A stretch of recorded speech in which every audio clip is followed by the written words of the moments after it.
Hi, my name is Esther, and today we're going to make an ocean in the bottle.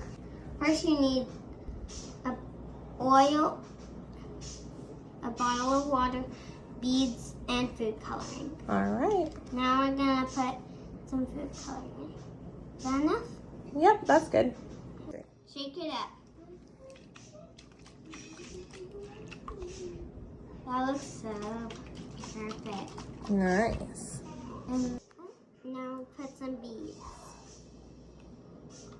The beads are the fish.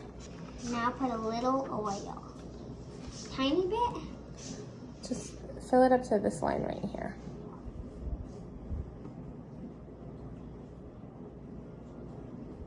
Is that enough? A little more. That's enough. A little more.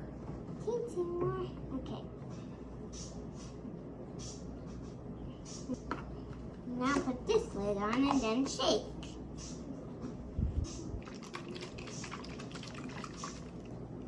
Shake it all up and see what happens. Does it separate?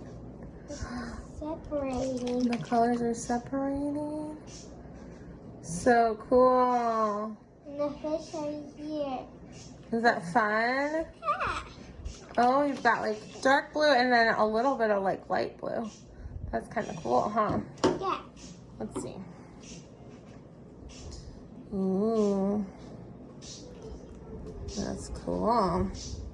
You can see the beads in there. Awesome.